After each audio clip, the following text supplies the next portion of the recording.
लोग कहने लगते हैं फिर यादव समाज आया कहाँ से। बहुत से लोग उल्टी सीधी बातें भी करते हैं, लेकिन हम आपको शास्त्र की बात बताएंगे कि यादव वंश ये कैसे बना था। कहते हैं भगवान श्री कृष्ण की 16,108 रानियां थीं, लेकिन 16,100 उनकी गोपिकाएं थीं, उनमें से जो 8 थी वो उनकी पटरानियां थीं। 8 पटरानियों में जो रुक्मिणी नाम की रानी थी, रुक्मिणी की शाखा में एक प्रद्युम्न नाम का पुत्र हुआ था। प्रद्युम्न से अनिरुद्ध हुए थे, अनिरुद्ध से 4 पुत्र पैदा हुए थे। वो कौन कौन से पुत्र हुए थे? गज, चाड़ूराव, दड़पहार और तिभाऊ नाम के 4 बेटे हुए थे।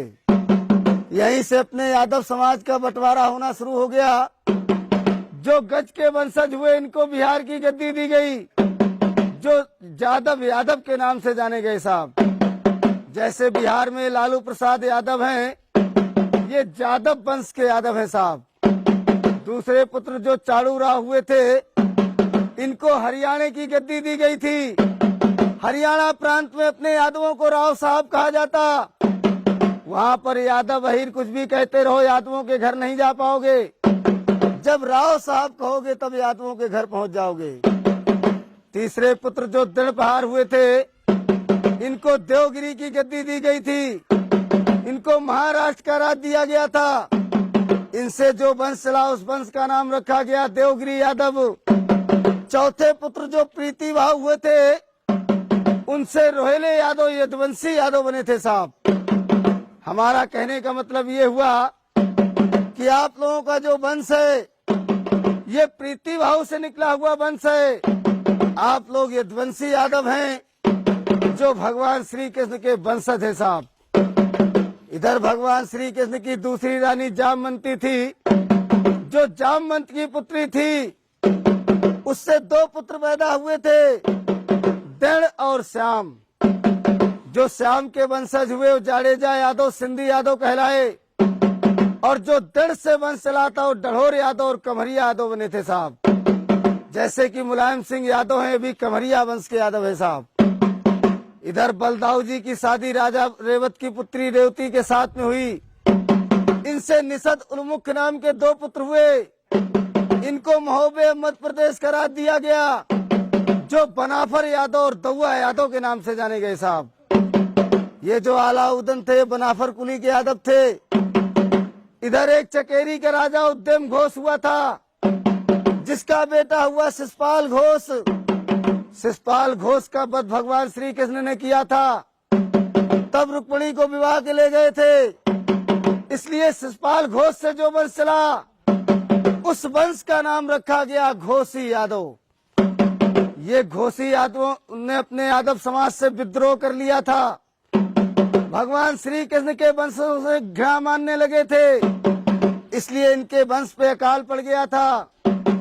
इनके राज पुरोहितों ने इनको बताया था कि जब भगवान श्री कृष्ण के वंश में जाकर तुम वंश बजाकर भिक्षा मांगोगे, तभी अपने कर्म से उद्धार हो पाओगे। तब से आकर के घोषी लोग वंश बजाने लगे थे। वहां से घोषी समाज कहलाया था साहब। ये तो सुनाई वंशावली, कैसे चंद्रवंश बना, कैसे यदुवंश बना, कैसे अहीर नाम पड़ा, कैसे घोषी कमरिया ग्वाला बने। अब एक मिनट के लिए अपने यादव समाज के हम कुली बताएंगे कि यादवों में कौन कौन सी कुली होती है साहब। गोत्र तो सभी यादवों का त्रि है, लेकिन कुली सबकी अलग अलग है साहब।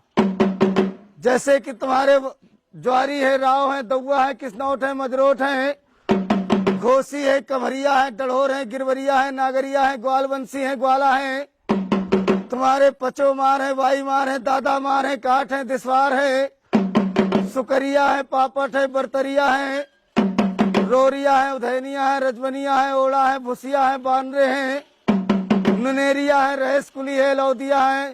तुम्हारे बजुर्ग कुली है, तुम्हारे जो बजुर्ग कुली है, बुंदेले हैं, भाटिया है, निकोम है, शिमला है, सुनकट है। तुम्हारे डांस कुली है, रूखड़ा है, दुर्ग है, सिकरवार है, मैना है, धरोर है, कटा है, गुच्छार है। तुम्हारे भुरगदे हैं, पमटे हैं। तुम्हारे राणा कुली है, कारे हैं, तुम्हारे दिसवार हैं। ऐसे करके 284 कुली है अपने यादव समाज में साहब। हमारे बड़े बूढ़े यही वंशावली कुली गोत्रों का बखान करते थे। यादव समाज के लोग, राजा लोग खुश होकर उनको दान दिया करते थे। लेकिन अब राजा तो बचे नहीं भैया, इसलिए गांव गांव जाकर अपने यादवों का बखान करते हैं साहब। 1 मिनट के लिए अपने यादवों की पहचान बताएंगे। कहते हैं 4 वेद 6 शास्त्र में ऊंची जाति अहीर, और ब्रह्मा भी तरसत रहे क्यों ना भय अहीर। यादव समाज की पहचान क्या हुआ करती थी? यादव समाज का जो गोत्र है वो त्रिगोत्र है। यादव समाज का जो वेद है यजुर्वेद है साहब। यादव समाज की जो कुलदेवी है महालक्ष्मी है।